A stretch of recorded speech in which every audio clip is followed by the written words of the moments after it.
ولی ابن خزیمه من حدیث عثمان رضی الله عنه. از برای ابن خزیمه روایت بود است که حدیث حضرت عثمان روایت کردیان.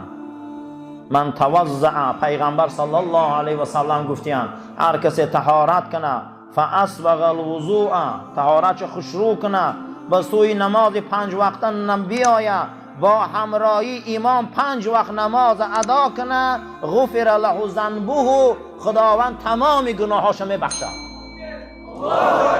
آمین. هر کسی که قطعی امام بیا 5 وقت نماز میخونه. جناب پیغمبر در لحظه آخر حیات بودن، 13 نماز خواندن نتونستن، حضرت مردن و مسجد گفتن، مردن و مسجد گفتن، حتی که آمده 6 نماز خواندن. در یک روایتی دیگه مادرمان عایشه میگن حضرت میگه چارقاوک از خانه من میبروردن، سرشان از خانه در خانه من بیرون میکردن، میدیدن که پدر و مردم در امامی داره. حضرت میگن تا نگاه میکردم چشماش پوری آب میشد که من ای جماعت دیر موندم و همین درد از دنیا گذشتم. پیامبر ما مسجد گفتم مرد، پیامبر ما مسجد گفتم مرد. پیغمبر ما برای مسجد گریه کرد. علی را گفت در پشتت منو بردار علی، مسجد بر. در راه حضرت علی میگه 2 بار 3 بار طهارت حضرت میشکست، با آورده طهارت میکردن به مردم شد. پیامبر ما مسجد گفت. بنیاد مسجد باید تقوا باشه، بنیاد مسجد باید خدا ترسی باشه، مسجد در دروش باید از خدا و رسول گفته شود، از اخلاق و تمیز گفته شود. وقتی پیغمبر صلی الله علیه و سلم میبیایند قدم میزنن در مدینه، اولین بار مسجد بنیاد میکنن، نامش قبا. نامش چی بوده؟ قبا. مسجد قبا را بنیاد میکنن. در مسجد قبا نماز و ذکر و تحلیل سر میشه. پیامبر هجرت آمدگیان، منافقان میبیاین رو به روی مسجد قبا یا مسجد میسازن. نام مسجد میمانن زرار. نام مسجد چی بوده؟ زرار. خدا داستانی را در سوره توبه میبیارن. مسجد قبا را که بنیادش توبه بود، بنیادش تقوا بود، للرکع و السجود، برای رکوع کننده ها و سجده کننده ها بود، جای دعا و درود بود، و مسجد بنیاد ماند. اما مسجد زرار برای فتنه بود، برای دسیسه بود، برای ابلهی بود، برای به ایمان کردن همون منطقه بود، زید رسول الله مبارزه بری بود. روز پیغمبری مسجد کلید کردن، جاش مسرک پرتایی کردن. مسجد باید جای تقوا باشه، مسجد باید اساس ایمان در اوجا گفته شود، مسجد باید برای هدایت باشه، مسجد باید همین گونه باشه که یک آینه باشه که مردم نگاه کنه خشو راست کنه.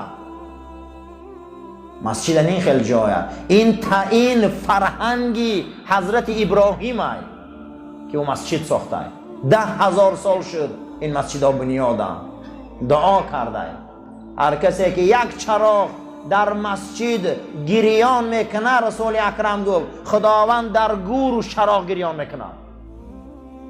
هر کسی که در مسجد یک خیشت میمانه، روز قیامت تمام مال و پول حساب میکردیان. وقت در مسجد اگر پول آدم دادگی باشه همون می آمده است، خدا میگفت ایره حساب نکنی برای من دادگی است. برای همین مسجد گناه هم میریزانه، مسجد گناه هم میسوزانه، مسجد ما را راست میکنه، مسجد ما را چیکار مسلمان میکنه. مسجد غیر منافق کسی بد نبینه. والله مسجد کسای بد میبینن که اونا اهل زرارن. منافق آمدن رو بروی مسجد قبا مسجد کردن، زید پیغمبر دسیسه ها بردن.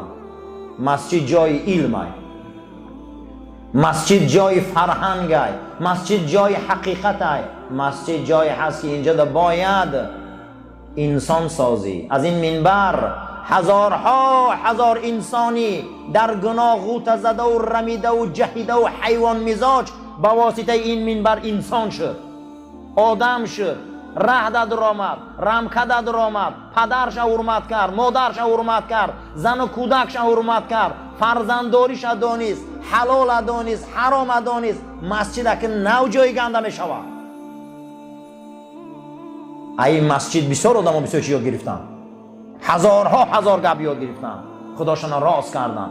صدها انسانی رمیده و انسانایی که ای رمکه انسانگری بیرون بودن در این مسجد راست شدن.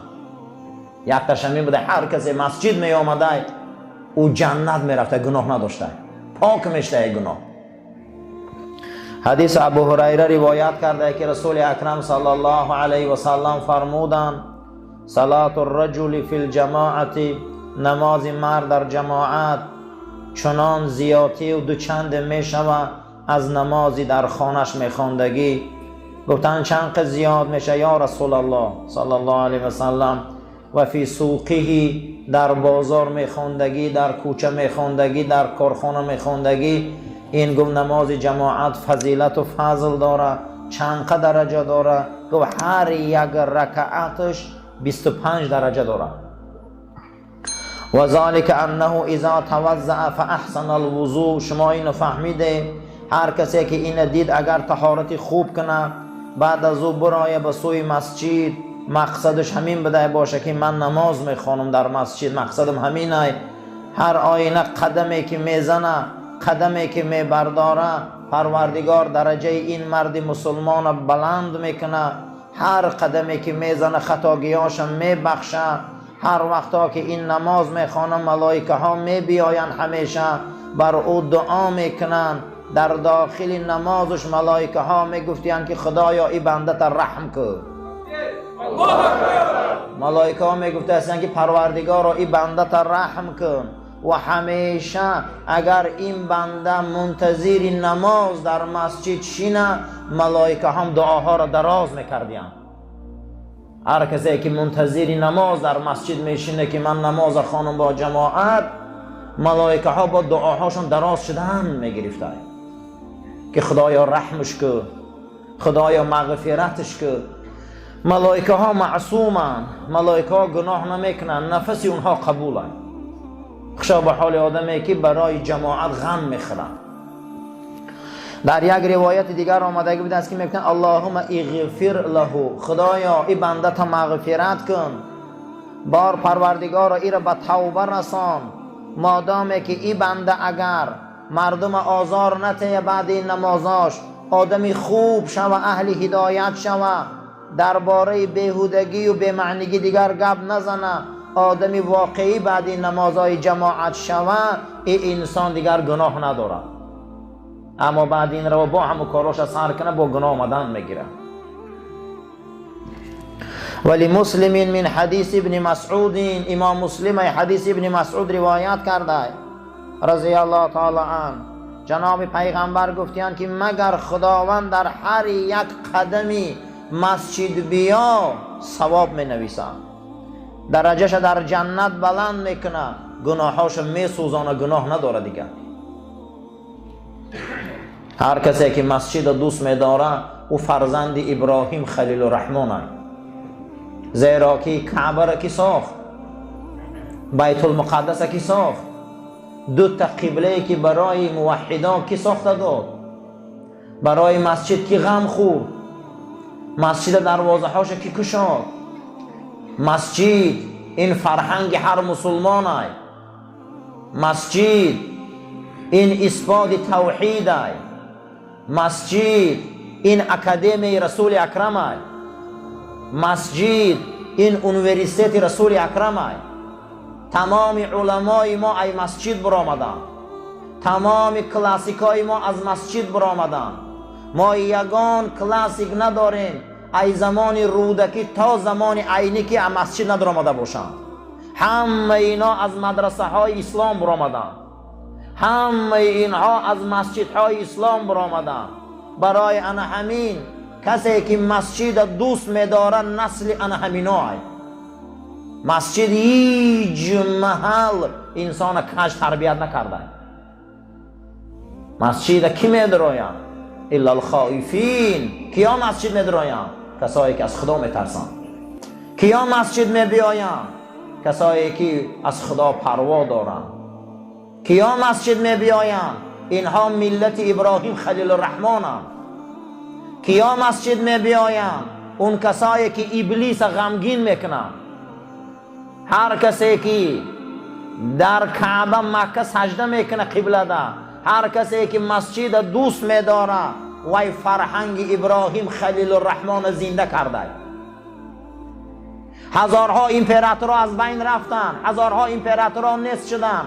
اسکندر با این امپراتوریش نصف شد، مغول با این ظالمیش نصف شد، هزارها هزار مسجدها کلوبخانه ها شد، اما روزه شد فرهنگاشون نصف شد. اما فرهنگ ابراهیم خلیل الرحمن 10,000 سال بنیاد مسجد ها.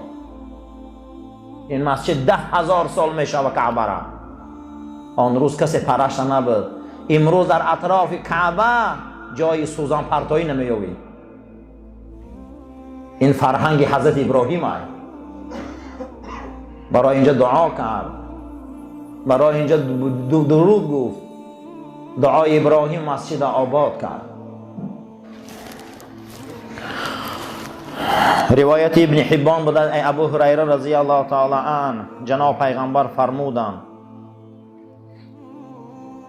من حين يخرج احدكم من منزله الى المسجد، زمانی که هر یکی شما از خانه‌تان میبرایید به سوی مسجد میبیایید، در هر یک قدم شما حسنات نویسانده میشود، در هر یک قدم شما گناهاتان میسوزند تا بازگشتنتان گناهاتان سوختن میگیرد. من این حالتی که ما در همه جا میشینیم، ملائکه هست که گریان کردن آتش و نامه های اعمال سیاه ما رو دنیا مده پرتاخته سیان که من سوز رسوا شود، سوز رسوا شود، زیرا اینا اهل مسجدند. در زمانی هارون الرشید قسم میخوره که به زنش طلاق قسم میخوره. هارون الرشید خلیفه عالم اسلام میگه زنش خیلی جنجال میشه، میگه در همین زمان کجایی ده که من راهبر نباشم تا اگر همو جده شینی تو به من طلاق قسم میخوره. هارون الرشید دنیا در دستش بود، همین فکر میکنه که یگان جای دنیا نیست که راهبر نباشه، کجا برای میزن شد فرزنددار و همین فکر میکنه، میگن یگانه آدم قاضی ابو یوسف ای کارو باید حل کنه. حضرت قاضی القضات بدیم، شاگرد حضرت امام ابو حنیفه، و میگن چیکار کنیم؟ میگن قسم خورده خلیفه زنی حضرت میبرد در مسجد میشیرونه.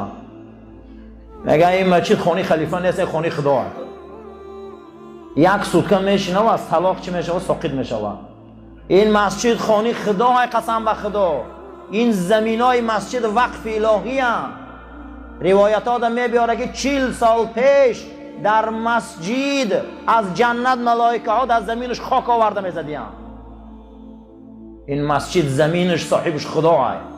در دنیا نمون میشینه میگه اینجا در هارون الرشید خلیفه نیست، دنیا در دستشان باشه، این مسجد ها میگه خانه خدا هم. تو طلاق نمیشه اینجا شین.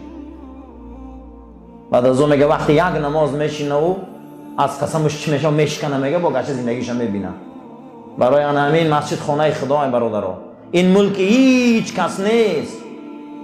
ما رنگ یهودی ها برای مسجدامون خاصی خما نمیندازیم که فقط باید ما درویم. کسی میدروه در آمدن گیره. بینم اینجا رحمت های. اینجا برای ما و شما یک 4 دیوال نمیتوه. این 4 دیوال نیست، این 4 دانه خیش نیست، این پلسک سوز نیست، این محراب و این چراغان نیست. همین گونه مسجد خداوند مادری مریم دور آورد، مریم پیچاندگی بود، دور آورد درون مسجد قدس که اوی هم 4 دیوال بود. گو پروردگارا این مریم من در راه تو فدا کردم که خدمت همین جا کنه.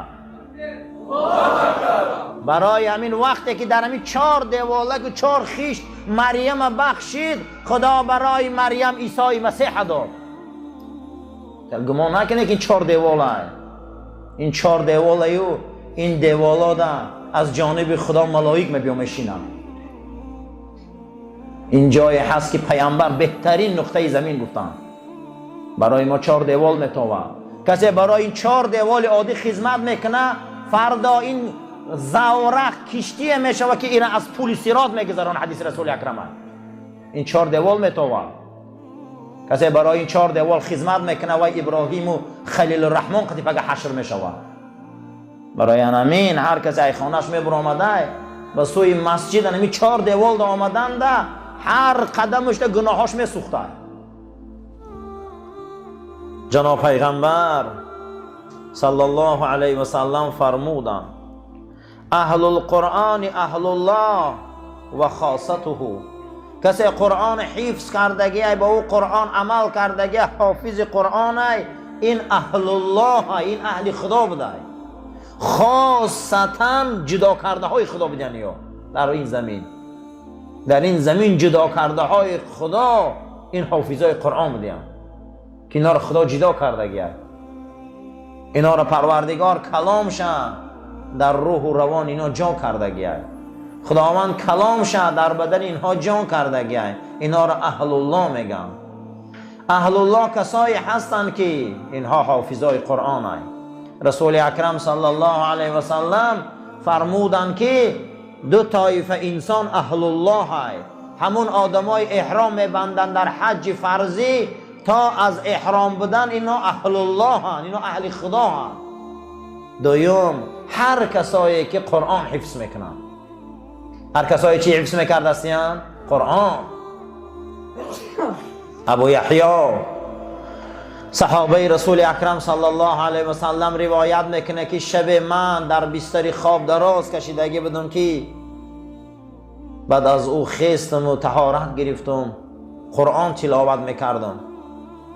بعد قرآن تلاوت میکردم که صدای اسبم بلند شد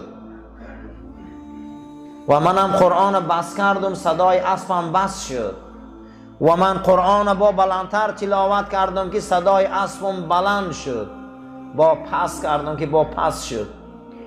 گفتم که شاید بچه حکم پیش اسب نرفته باشه که یگان ضررش رسانه. ایجام خستم و سراسیموار پیش همو یک میخ اسب دویده رفتم که فرزندم همو جدا نباشه که ضررش رسانه. میگه آمدم که بچم نیست، اسب در همه یک میخش بستگی اسب رنگ تور گرفتگی راست استاده و من خودم حیران شدم که چرا این چند بار صدا بلند کرد با در وقت خواندن قرآن من. بعد از اون میگه وقتی اسب بدنش میمالیدم و آسمان نگاه میکردم، گمان میکردم که از پشت آسمان، از پشت ابرهای آسمان همی خیل چراغهای گریان استاده، چند دانه. من خودم دیدم در آسمان چراغهای گریانه. آمدم با همین خوابم برد و سحری مسجد رفتم، رسول اکرم دیدم صلی الله علیه و سلم. گفتم فرستاده خدا من شب همین واقعه را خودم دیدم. امام بخاری حدیث روایت میکنه من همین واقعه را خودم دیدم. حضرت گفت که ابو یحیی دوام میدادی قرآن که ملائکه ها زمین می آمدن. ابو یحیی تو دوام میدادی این تلاوت قرآن که ملائکه ها زمین می آمدن، تمام مردم با چشم سرشون فرشته را می دیدن. تلاوت قرآن ملائکه زمین می بیاره.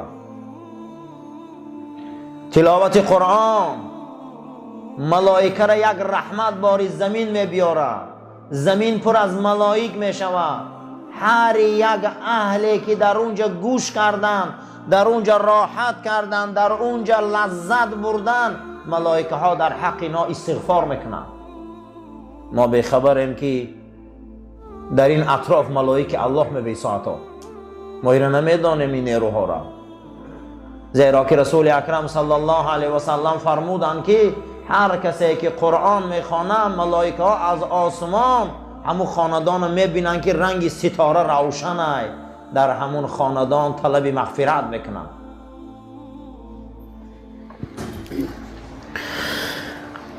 خداوند در سوره مدثر 2 مراتبه میگه فقرؤوا ما تیسر من القرآن، فقرؤوا ما تیسر من القرآن.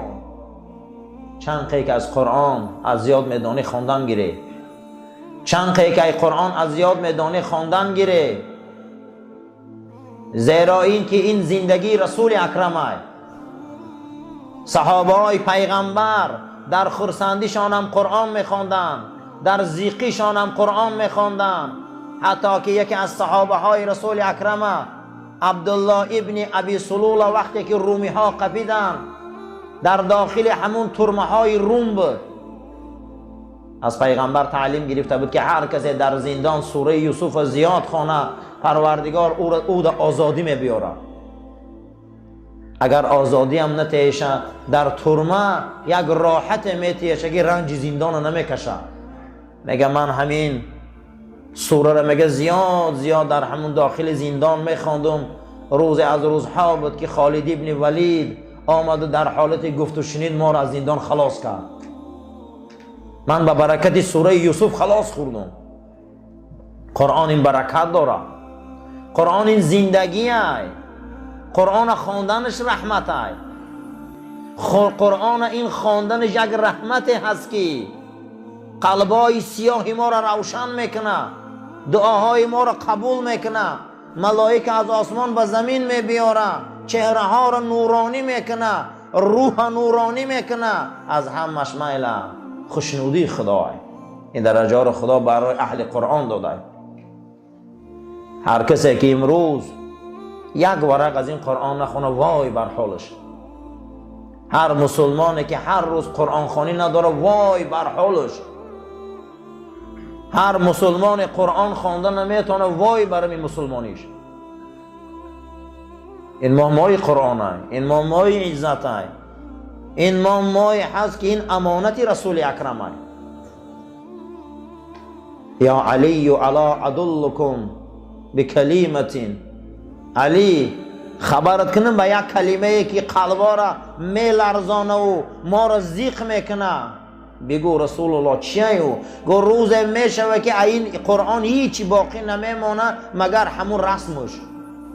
لا یبقى من القرآن شیء الا رسمه. هیچی نمیمانه گو مگر رسمش. زمانی ما اینمی زمانی ما اوزی رسمش موندگی هم، خطکاش میبینن، نقشاش میبینن، موندگی هست دیگه. کسی پرواش نداره، باقی نمیمونه از این قرآن گو چیزی مگر رسمش. اما رسمش میمونه خلاص. برای همین یک ماه رمضان در علما گفتیان که مردم در میفورن نمیفوره یا ختم گذاره، گریه میکنن، ناله میکنن، من کار دارم، من بار دارم، من بیمارم، گوشانک نمیگه یک ختم گذاره. زیرا که اینا یگان تاش ختم قرآن ندارن بسیارش. این همینجا اگر ولی جمع کنیم ممکن 20 آدمی نداریم که یه مورد قرآن ختم کنن، سالش نداریم قریب. اینا را گوش نکنه. میگه تنبلی اینا را گوش نکنه. ای تنبلی و شکم چرانی اینا نترسه. میگه خصوصا فقه ما حنفی ها میگه کسل و تنبلی و ناله قوم میکنه، میگه کردن گیرن شما یک ختمه گذاره. برای که این قرآن باید خوانده شود یک سال یک بار، به این گوشا شنیده شود.